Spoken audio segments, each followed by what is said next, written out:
Neste conteúdo eu trago 10 dicas para a produção de melhores videoaulas.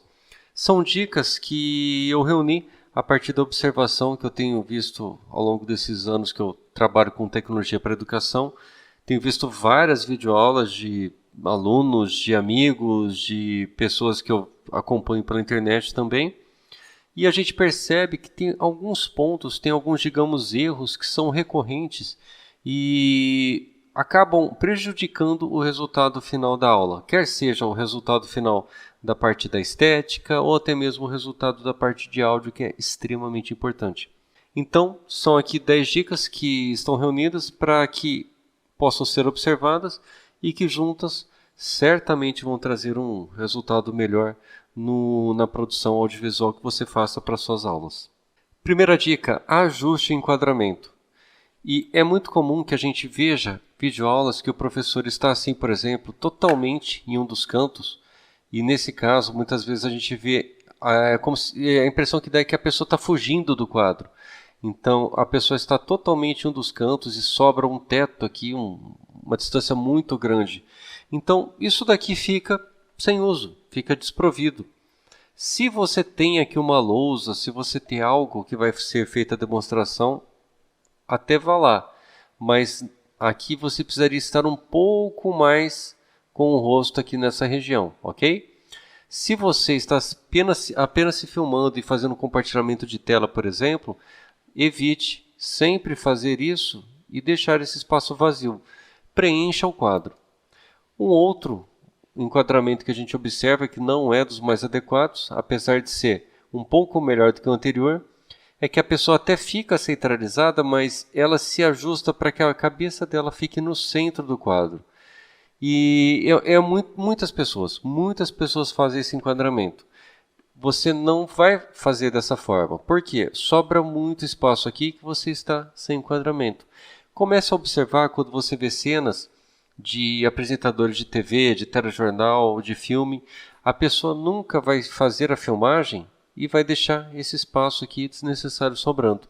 O que você vai fazer? Você precisa fazer com que a sua cabeça fique mais aqui ao topo, fique ali entre 2, 5 dedos, 4 dedos mais ou menos de distância para sobrar um pedacinho. Então a sua cabeça vai ficar mais ou menos aqui nessa região e com isso você vai preencher melhor o quadro. Uma outra coisa que a gente vê também é o enquadramento que a pessoa faz um enquadramento totalmente fechado no rosto, às vezes até mesmo cortando um pedaço da cabeça, um pedaço do queixo. Isso daqui não é necessário porque você está colocando uma riqueza de detalhes muito grande. Não é algo que a gente possa dizer que é errado, mas não é preciso, não é necessário. Você vai ter um enquadramento muito mais favorável, distanciando um pouco mais essa câmera e mostrando um pouco do tronco e até mesmo dos braços, porque enquanto você explica, fica mais visual os gestos. Então, são 3 enquadramentos que a gente tem que tender a evitar. Qual enquadramento bom? A gente vai procurar colocar a câmera aproximadamente na altura dos olhos, ok? Por que isso? Evita deixar a câmera ali na mesa, na altura da mesa, porque vai te ver muito de baixo para cima ou em uma posição que ela fique muito acima da sua cabeça, porque vai dar uma sensação que a pessoa está te olhando de cima para baixo. Cada enquadramento desse tem um porquê no cinema e não é o que a gente exatamente quer numa videoaula. Como que a gente quer nessa videoaula trazer a ideia de uma conversa, sempre a câmera mais ou menos ali na altura do nível dos olhos, na altura do nível do nariz. É o mais favorável, porque quando você olhar para a lente da câmera, e claro, quando você estiver falando, procure olhar para a lente da câmera. Evite a tentação de falar olhando para a tela do computador para ver as pessoas. Fale olhando para a câmera, porque aí a pessoa vai fazer o contato com os seus olhos, ok? Isso vai trazer a ideia vai trazer a percepção de uma conversa realmente. E esse daqui é um bom enquadramento. Então, aqui nós temos um mínimo espaço sobrando, pegando aqui um pouco mais do tronco. E você pode, caso queira fazer enquadramento um pouquinho mais fechado, talvez aqui, ó, mais ou menos nesse ponto. Então você ficaria um pouco maior ainda no quadro, né? Então se você não quiser fazer para aparecer muito assim, você pode reduzir um pouco esse zoom, e esse zoom pode ser ajustado tanto com a mudança da posição da sua câmera, quanto pelo software da própria câmera. Então basta que você ajuste e pode ficar aqui mais ou menos na região do centro do tronco. Uma opção que nós temos, né, uma alternativa a este enquadramento aqui, onde você é o centro da atenção do quadro. E esse daqui é um enquadramento muito usado caso você não tenha nenhum elemento decorativo. Por exemplo, você está gravando contra uma parede em branco. Este aqui, você tem algum elemento decorativo na sala e você pode, nesse caso, se posicionar ocupando 2/3, pouco mais de 2/3 talvez do quadro. E aí você deixa um espaço para esse elemento decorativo. Pode ser talvez ali uma bela estante de livros, um quadro bacana, uma planta, algum elemento, para não ficar somente você no quadro. É uma opção, é uma alternativa e fica um resultado muito agradável também. Algo que você deve evitar se aqui tem a planta, tem o seu elemento decorativo, ficar também posicionado aqui desse lado e deixar aqui o espaço vazio. Se posicione para equilibrar os elementos que estão aí na sua cena. Dica 2. Ajuste a iluminação. Este daqui é um exemplo de uma iluminação deficitária, né? Extremamente subexposta. Aqui você não consegue perceber direito as expressões do rosto, o contorno, e você tem até a sensação que a camiseta é preta. Aqui, pelo contrário, é uma cena super exposta, né? Extremamente clara, e você também começa a perder elementos do rosto, né? A gente fala que o branco começa a dominar tudo, você perde totalmente os detalhes. E essas duas iluminações a gente deve evitar ao máximo. Qual um exemplo de uma iluminação razoavelmente adequada? É isso aqui. É uma iluminação que você não perde informação, então você nem tem o rosto extremamente escuro, que não consegue ver a pessoa. Isso acontece muito quando você não tem uma iluminação minimamente adequada na sala, ou, como a gente vê algumas vezes, a pessoa se posiciona para fazer uso da câmera com uma janela ao lado, e aí a câmera não consegue fazer esse ajuste. Ela vai fazer a regulagem para o claro, que é muito mais intenso, e aí você vai ficar só um borrão, você vai ficar só uma mancha escura na tela. Isso daqui você consegue, talvez se posicionando aí com a janela mais ao seu lado ou com uma janela à sua frente, se você tiver uma fonte de luz natural. Nesse caso aqui, eu tenho uma lâmpada, que está a lâmpada da sala normal. Eu tenho uma janela que está aqui desse lado, então você percebe que a cena aqui é ligeiramente mais clara do que aqui e já ficou uma iluminação ok. As pessoas não esperam uma iluminação de cinema, mas as pessoas esperam que possam te enxergar, que possam te ver bem. Então, caso a sua iluminação esteja excessiva, dê uma olhada se não é possível fechar a janela, puxar a cortina, etc. E se estiver dessa forma, muito possivelmente você vai precisar suplantar isso com uma luz artificial, uma lâmpada ou uma iluminação própria para vídeo. Alguns exemplos que a gente tem de iluminação, nós temos os ring lights, e tem de vários modelos, de vários tamanhos, de vários preços. Temos aí com tripés de chão, com tripés de mesa. Temos modelos que têm suporte para smartphone bem aqui ao centro ou mais abaixo, modelos que não têm suporte para smartphone. Tem para todo gosto. Uma vantagem dessas luzes é que elas são muitas vezes USB, então você já liga direto ali no seu notebook, no seu computador, mas elas são luzes que não são excessivamente potentes. Então, se a sua deficiência de iluminação for muito grande, possivelmente um ring light não vai te atender. Se é só para fazer uma pequena compensação, sim, o ring light vai te atender. Inclusive é uma iluminação barata, de baixo custo, facilmente encontrada na internet. Um tipo de iluminação que é extremamente boa, né, o resultado final dela é muito bom, é o softbox. Nós temos softbox com 1, 2 ou até 4 lâmpadas em cada um. Então o softbox ele consegue suprir uma grande quantidade de iluminação mas ele tem um problema, que é o quê? O preço dele, além de não ser tão bom, ele ocupa um certo espaço no chão, né? Com o tripé de chão, ele é meio volumoso. Então, se o seu espaço for muito pequeno, ou se você faz uso do computador, como muitas vezes a gente tem, né, na maioria das salas, e você já tem logo à sua frente uma parede, você não vai conseguir posicionar um softbox. Nesse caso, uma alternativa é o uso de refletor LED. Eles já são extremamente menores, né, consomem inclusive muito menos energia, tem um preço que varia em decorrência da potência, dos recursos que você deseja no seu refletor de LED. Tanto o refletor quanto o softbox, eles possuem aqui um pequeno difusor à frente, e isso faz com que a luz incida no seu rosto de uma maneira muito suave. Ele consegue fazer uma suavidade muito grande, então não faz sombras intensas, né, de contorno de rosto. Fica muito mais agradável do que uma simples lâmpada dessas que a gente tem em casa se a gente coloca no rosto.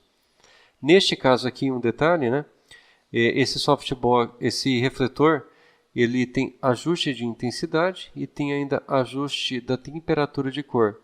Então eu conseguiria com ele ajustar para que essa lâmpada tenda um pouco mais para o tom azul ou tenda um pouco mais para os tons vermelhos. Isso daí pode ajustar, né, servir para um ajuste, caso eu queira uma nuance diferente de cor, ou até para corrigir alguma deficiência de iluminação que eu tenho no ambiente. E claro, tem aí um exemplo, né, de uma luz que não é propriamente para vídeo, mas funciona. Por que funciona? É uma lâmpada de LED, nesse caso aqui a gente tem até um controle remoto, é o plafond, é uma iluminação tipicamente de teto. Tem alguns modelos que tem a possibilidade de você ainda ajustar a intensidade da luz, e ela vai poder te servir muito bem, bastando que você a posicione aí em um suporte, fixe na parede, em algum ponto, para que ilumine o seu rosto. Eu tenho usado para minhas videoaulas 2 plafonds posicionados ligeiramente ao lado, né, da minha câmera, e eu venho tendo um resultado extremamente bom. Na ocasião que eu adquiri, era uma lâmpada extremamente barata e está me atendendo perfeitamente. Dica 3. Ajuste o volume do áudio. É muito importante que você não grave ruído. Como que você sabe se está gravando ruído? Observe o indicativo. Geralmente no software que você faz a gravação, sempre tem ali um lugarzinho que ele faz a indicação quando está tendo áudio. Ele aumenta ali um sinal luminoso, uma barrinha de progresso. Isso, se você está em silêncio, né? Então fique em silêncio e observe se há captação de algum áudio. Se esse áudio é ruído, então você vai ter aí geralmente um slider de volume do microfone. Ajuste o seu slider, vá reduzindo para que você não capte ruído. É importante que você não grave ruído junto com a sua voz. Isso daqui seria um exemplo de um nível ideal, quando você está em silêncio, de forma que ele indica que não está havendo captação de ruído. E por que é importante não captar ruído? Se você capta o áudio da voz ok e capta ruído, não fica agradável. E vamos supor que você queira ajustar o volume da voz, você quer aumentar um pouco o volume na edição. Se você gravou o ruído e aumentar o volume da voz, você vai carregar o ruído junto. Então é melhor você gravar sem ruído e com a voz ligeiramente mais baixa, e se for o caso, fazer um pequeno ajuste do volume na edição, do que gravar com muito ruído, que isso daí vai ficar incômodo e vai prejudicar muito a edição posterior. Tome cuidado com aquela ideia de depois ajusta na edição. Edição ajuda, mas nem tudo é possível fazer, não faz milagre. Um nível de entrada da tua voz ideal seria ficando aqui, né, quando você fala, aproximadamente por volta deste valor aqui, ó, tendendo ao fim do verde, né, por volta dos -20, e mais ou menos até o meio dessa faixa amarela, ficando ali por volta do -15. Este é um ótimo volume de gravação. Porém, se você estiver gravando neste volume, que digamos é o ideal, e estiver com muito ruído de fundo, Ou você vai precisar ajustar o seu slider, né, voltar um pouquinho o volume de gravação, ou talvez vai ter que trabalhar para que tenha mais silêncio no ambiente que você está gravando, talvez vai ter que ir para uma outra sala, fecha a porta, enfim. Ou há uma grande chance que seu microfone não seja o mais adequado para fazer essa gravação. No caso dos microfones, aqueles que têm o pininho redondo, aquele pino típico de microfone, tendem a trazer mais ruído do que os microfones USB. Por uma série de motivos, por causa da característica de ser analógico, etc. Mas geralmente os microfones USB tendem a captar menos ruído do sistema, né, dos próprios componentes eletrônicos digitais do computador. Dê preferência para microfones USB. Dica 4. Fale para uma única pessoa. Por que isso? Trazendo a ideia que eu já citei, quando você faz a gravação de uma aula, a ideia é que você fale para a pessoa que está te ouvindo, e geralmente essa pessoa vai te ouvir sozinha. Então, evite expressões, né, que remeta a coletivo. E aí você vai começar, por exemplo, o seu vídeo assim: olá, turma. Olá, pessoal. Como vocês estão? Sejam todos muito bem-vindos. E quando você diz assim, você se refere a todos. E quando a pessoa está ouvindo, como eu disse, ela está sozinha ali no computador. Muitas vezes até com um fone de ouvido. Então, dê preferência para substituir isso para você. Fale diretamente com a pessoa. Então, diga: olá para você que está aqui me acompanhando. Seja muito bem-vindo. Quero que você fique à vontade para mandar dúvidas. Estou aqui à disposição para esclarecer os questionamentos que você me envie. Fale direto para a única pessoa. E dica 5. Dedique uma aula para fazer a sua apresentação. Então, apresente-se apenas na aula de abertura. Você não precisa a cada aula falar: olá, eu sou o professor X do curso tal, do departamento Y. Isso daí, havendo a repetição de muitas aulas, se torna um pouco cansativo e é desnecessário. Então, faça uma aula de abertura, faça aquela aula de acolhida, né, de apresentação. Pode ser que nem todos te conheçam, então chegue na primeira aula e fale: olá, eu sou o professor tal, sou do curso tal, essa é que é a disciplina X, e dedique ali para fazer toda a apresentação. Essa apresentação em todas as aulas você pode substituir por um lower third. Lower third é aquela pequena faixinha que geralmente aparece na TV, em videoaulas, que fica ali logo na parte inferior. Isso daí é um recurso muito simples de ser feito e pode ser feito um template padrão e usar em todas as suas aulas. Dica 6, muito parecido com a dica anterior: cumprimente apenas na aula de abertura. Não é necessário a cada aula: olá, tudo bem, como você está? Olá, seja muito bem-vindo. Não é necessário ficar repetindo saudações, saudações, saudações. Dedica uma aula exclusivamente para você se apresentar, para fazer os cumprimentos. Uma ou duas aulas, faça todas as apresentações que você deseja. Apresente a si, apresente a disciplina, faça todas essa parte pro forma aí de início. E entre diretamente no conteúdo. Quando a pessoa clica em uma aula, que ele vê lá, aula tal tema, ele espera que vai clicar e já vai entrar direto naquele conteúdo. Dica 7. Não date a aula. O que eu quero dizer com isso? Evite aí menções a hoje, ontem, na segunda, olha, na próxima quinta. Isso daí vai prejudicar muito quando você faz isso em uma aula de conteúdo, tá? A menção a essas datas, temporalidade, vai dificultar quando você for fazer o reuso dessas aulas para o próximo semestre, ou até mesmo se esse conteúdo puder ser inserido em alguma outra disciplina. Talvez é um tema comum que pode ser compartilhado. Se você precisar fazer orientação para os alunos em relação à data, a alguma informação de um trabalho para ser entregue, faça uma exclusivamente para orientação. Ou mande isso através de texto. Com isso, você vai ter um curso focando puramente em conteúdo ali gravado nas suas videoaulas e ele vai poder ser plenamente utilizado a cada semestre, a cada ano. Dica 8. Nem sempre você vai precisar de uma câmera ou você deve usar uma câmera. Tem diferentes formatos de gravação de videoaula que você vai poder usar. Alguns exemplos: gravando só a câmera, onde você apenas se grava e fala, gravando câmera e captura de tela, caso vá fazer alguma demonstração, ou do computador, por exemplo, ou apenas gravando a tela do computador, que é o que nós chamamos de screencast. Nesse caso, não é necessário a câmera. E o screencast pode ser muito usado se o foco for puramente no conteúdo e não na pessoa que está fazendo a fala, como é o caso deste conteúdo.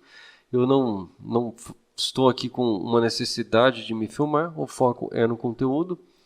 E também você pode usar esse artifício, né, de fazer a gravação somente com a captura de tela, até mesmo se você está num local que o cenário não é muito favorável. Né? Você está gravando, por exemplo, ali na cozinha de casa. Se você não quer que gravar tendo o armário da cozinha, o fogão ao fundo, você pode fazer a gravação somente da tela do computador. Dica 9. Dedique a videoaula a um e somente um único assunto por aula.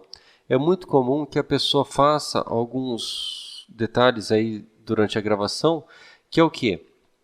Grave mais de um assunto em uma mesma aula, então a pessoa está gravando, ela já aproveita e embala ali na gravação, ou ela pega um assunto e quebra aquele único assunto em 2, 3 aulas.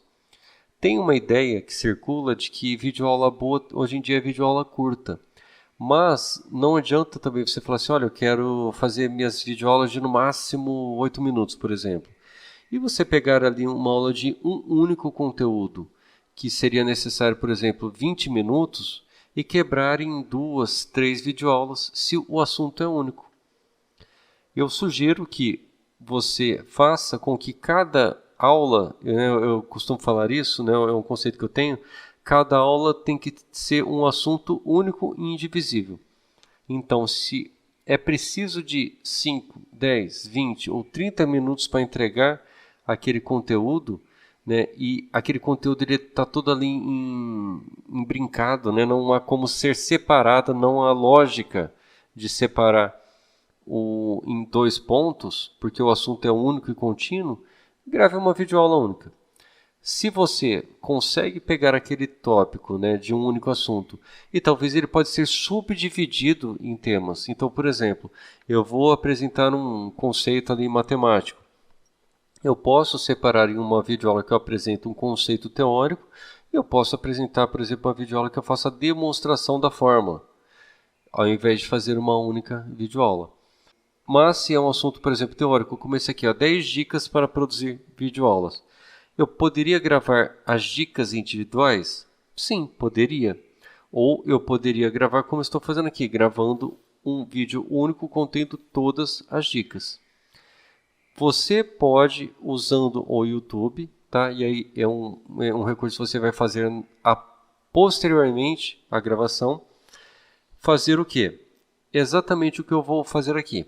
Eu gravo o vídeo com as 10 dicas, e aí depois eu vou lá na descrição do vídeo do YouTube e eu coloco um índice dos subtemas. Então com isso eu tenho uma videoaula com aquele tema único, mas eu tenho ali a opção que eu dou para o aluno, para quem está assistindo, que se ele clicar em um determinado ponto, ele vai para aquele minuto e segundo que tem aquele conteúdo. É um artifício que pode ser feito, que pode ser plenamente usado. Que eu já citei aqui sobre a questão da possibilidade de dividir em subtemas, né? Eu considero que mais importante do que fazer videoaulas curtas e quebrar um assunto em 2, 3, 5, 10 videoaulas é fazer com que cada aula consiga abranger o assunto que você se propõe, né? Então, nem sempre vai ser necessário quebrar em parte 1, parte 2, parte 3, porque para o aluno fica também aquela coisa, poxa, qual que é o conceito aqui? A pessoa pegou ali um conceito teórico e ela dividiu em parte 1 e parte 2. Qual que é o critério que ela usou parte 1 e parte 2? É simplesmente tamanho do vídeo? Então, o vídeo era, por exemplo, 20 minutos, ela quebrou em 2 vídeos de 10. E ao produzir videoaulas em somente um único assunto, você vai tornar isso mais fácil, não apenas para que o aluno localize esse conteúdo, porque quando ele for fazer a revisão, ele vai exatamente naquela videoaula, que vai ajudar muito ele do que ter uma videoaula com múltiplos assuntos, mas ajuda também você para que você possa reutilizar essa videoaula em outros semestres. Dica 10. Última dica, mas não menos importante. Mantenha os seus arquivos organizados. É comum que na pressa que a gente está gravando, a gente vai salvando esses arquivos de qualquer maneira e eles vão ficar com um nome que não remete exatamente ao conteúdo que está nele, ou ele vai ficar sendo jogado ali em múltiplos vídeos de mais de uma disciplina em uma única pasta. A questão é que depois, depois eu organizo. Quando você volta para depois organizar, dá um trabalho extremamente grande. Então, dica, faça a gravação, já renomeie adequadamente os arquivos, durante a gravação, porque geralmente a gente gera vários arquivos, tem vídeo, tem PowerPoint, tem imagens, tem elementos gráficos, então já renomeie esse arquivo da sua videoaula. Se você fez uma exportação, gerou um vídeo, fez cortes, identifique que esse daí é o arquivo final, é o arquivo gerado. Coloque as videoaulas de uma determinada disciplina em uma pasta, mantenha isso com a forma mais organizada possível, porque principalmente daqui um semestre, daqui um ano, a gente já não lembra em detalhes como que ficou. Então, se você manter organizado, facilita muito e facilita principalmente se você estiver tendo aí monitores, se você tem alguma pessoa que faz edição para te ajudar. Porque quando ela recebe os arquivos todos bagunçados, todos sem um padrão de nome, sem saber o que significa aquilo, dá muito mais trabalho para fazer a edição, para entender do que se trata. Revisando, tenha em mente que o enquadramento da câmera na altura dos olhos e de forma que você preencha a cena vai ser o ideal. A iluminação vai ser muito importante, as pessoas vão querer lhe ver, então se posicione de forma que a sua janela fique à frente ou fique mais ao lado, mas nunca com a janela aberta às suas costas. Ajuste adequadamente o volume do áudio. Mais importante do que a qualidade do vídeo é a qualidade do áudio. Uma videoaula com uma imagem razoável e um áudio bom, ok, a gente consegue assistir. Mas uma videoaula mesmo que tenha uma imagem muito boa, mas um áudio sofrível, é terrível de ser assistida, Procure falar para a pessoa que está lhe vendo, evite vocês, turma, evite uso de coletivo, fale diretamente para quem te ouve, crie um vínculo direto com a pessoa. Não precisa ficar se apresentando, saudando, cumprimentando, desejando bom dia, boa tarde, boa noite a cada aula. Dedique uma aula para isso, Use a aula de apresentação do curso, faça ali todas as boas-vindas que você deseja. Evite datar, na semana passada, daqui a 2 aulas, porque isso dificulta o reuso do seu material. E claro, nem sempre você vai precisar de câmera, pode fazer a gravação perfeitamente só gravando a tela do computador. Grave e somente um único assunto por aula. Não faça uma aula com aquela aula seminário que você vai falar 2, 3, 5, 10 assuntos em uma única aula. Isso vai dificultar a vida do aluno para rever e sua também para reusar este vídeo. E, claro, por último, mas não menos importante, procure manter a organização dos arquivos gerados durante a sua gravação e mesmo após a edição. Isso aí vai te ajudar muito, muito, muito, principalmente quando você for reusar esse material. Este conteúdo ele é feito no âmbito do LATED, que é o Laboratório de Tecnologias Educacionais, vinculado à seção técnica de informática da Faculdade de Economia, Administração e Contabilidade da USP Ribeirão Preto. Visite aí o nosso site, lated.fiarp.usp.br. E você, professor da FE, que gostaria de um auxílio para a produção das suas videoaulas, para gerenciamento do ambiente de disciplinas, fique à vontade para nos procurar, ou presencialmente, por telefone, ou fazendo envio de um chamado técnico através do sistema de suporte da STI. Estamos aqui à disposição. Um forte abraço.